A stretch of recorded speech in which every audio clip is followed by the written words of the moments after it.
mina mbonani ngachabaza ngani yekutshontsha ama-customer ngakenzela ukuthi bambone abantu mana bakuboni kahle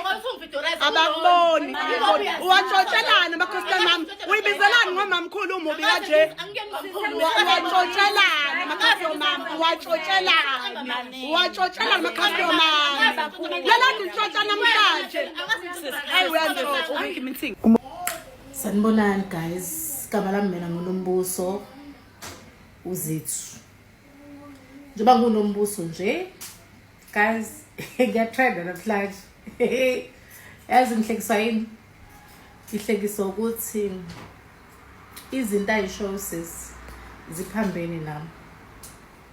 Usisi uqale wenza ivideo kokuqala wathi mina ngiyachatha.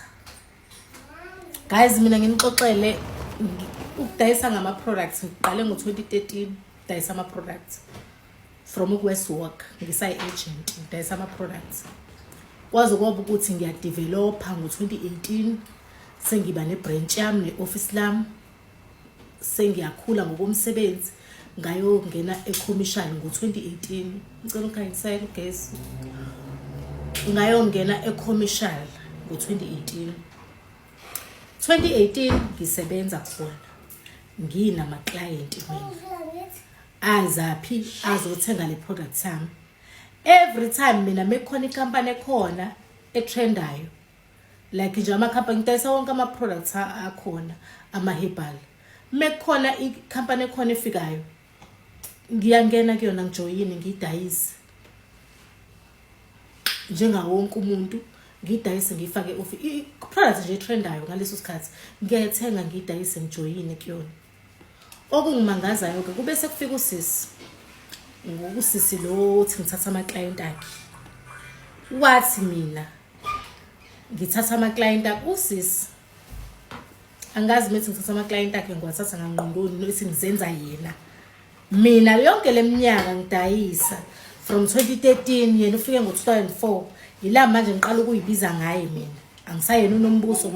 mina hamba check uFacebook kwami uyobona ukuthi i-products ngiqale nini ukuyidayisa uyobona ukuthi ngiqale nini ukuba kuma products yena ufike nini mina ngabadayisa ama products yena ngangamazi kodwa namhlanje ngithatha ama client akhe yini wrong iclient imeli ngena kuyena liphinde libuye iclient izothenga kumina ngoba phela into esusa umsindi leyo ukuthi iclient lingenile lathenga kuyena lokho akudayisayo laphuma iclient lathi kwenziwani ngala lathenga iclient mase behamba ama clients ngithi mina phelezela ngana ama client ngoba ilift iyahlupha wabuye wazongilwisa kwangene officeini lami wathi mina ngithatha ama client akhe mina ngingane le iphelezela ama client ngeke ngaliphelezela phela iclient lakho silithengile yini wrong lapho uma sidayisa amazambane sonke emarket angithi uyayichoosela ukuthi ufuna ukuthenga ngemali yakho lothi yena mina ngithatha ama client akhe ngoba phela ama offices ayalandelana uma umuntu ushuthi uma uphuma kwathenga uze yabonje umona wakho uhlele ngisho nawo ukufihla shame client ifike la ngena lathenga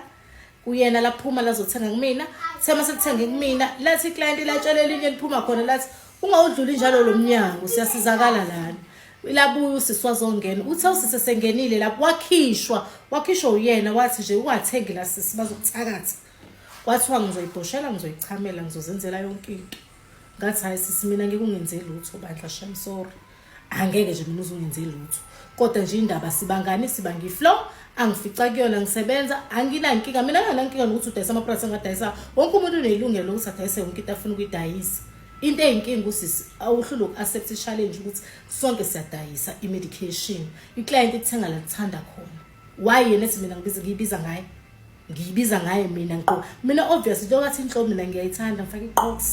mengimsebenzini because ngiyayimisela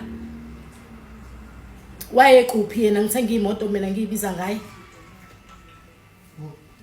waye kuphi mina ngithenga umuzi ngiyibiza ngaye mina namhlanje yena ufike ngo2014 ufike yena ngo2006 yena izinto esengiachievile mina emsebenzini wami ube kuphi yena sonke lesikhathi from 2013 from now uma ukuthi mina ngiyibiza ngaye anginalo igama lami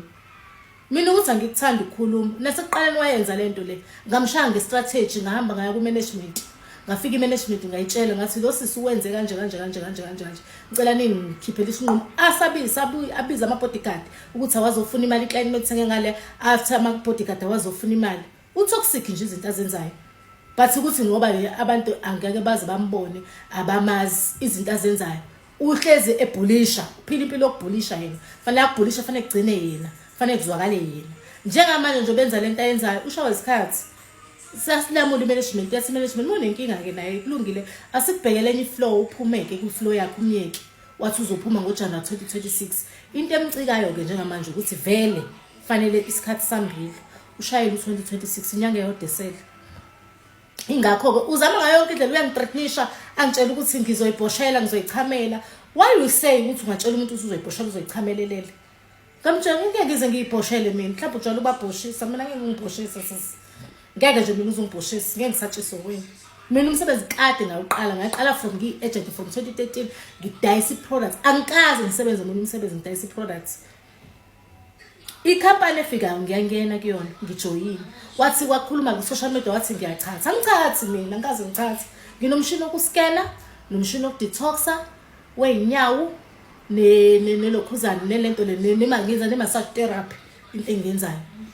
kodwa yena wathi mina ngiyachatha ku social media ngathola futhi nalapho ngamshaya strategy ngayo management ngafike ngayitshela lo sisiwenza nje kanje lo sisiwenza nje ingane zami yethu ibiza ngeimpungulu ukuthi ithatha ama client akhe how come ngathi sosebenza kanjani mangabe kunjeni yasi management no yasithatha futhi isinqumo kunencwadi esholo ukuthi cela mengabe ehluleka ukusebenzisana nami 12 akaphume aye kwenye floor noma bheka ukuthi ubhekapi ngoba nami sengikhathele ukade ngicukuluza abantu ngiyathula khona ngithula khona kunje namhlanje uze wazongqobholote office iki into emdinile udinile ukuthi client ingene lathenga kuyena laphuma lathenga kumina laphinde latshela amanye lathi hayibo ziright izinto zangala njobe ethi mina ngilandela yena ku product yazi mina kuyangimangaza ngoba mina yena ngimbone manje mhlawumbe la groupini epost ukuthi usejoinile ka Sudgard mina kade ngangena from 2013 usisi wami mina ka Sudgard wayidayisa evelene office la workshop wazi wahamba usisi wami ayogana ubhuti lo kade ngenile lo simpanga uthi nokuthi uphume egcwele uplastic uthi eqhubeka ama products kuyena ethenga inkunzi angazi nani nerubber abancane wangena efutheleka lo bhuti lo wasenkandla kaZuma wangena efutheleka umuntu uthe efutheleka ethi nje ngithatha ama client akhe mina ufuna ngitrende ufuna ukubona kahle ivideo ngizenzana ngiyibiza ngayo angaze ngiyibize ngayo mina ngunombuso ungene page lami ungicheck ayikho nje into ebiza ngayo usisi wayijwayela yena ela kanti mina nginankinga naye mina ngishaya isipani sami mina ngenza umsebenzi wami mina yena ukuthi yena uwenze njani angihlakani naye mina futhi angithandi mina ukukhuluma nje namhlanje ngoba ngicike ukuthi ungivideoizile ungicikile unginyanyisile futhi lokho ngisazothatha ama first step phambili. Thank you.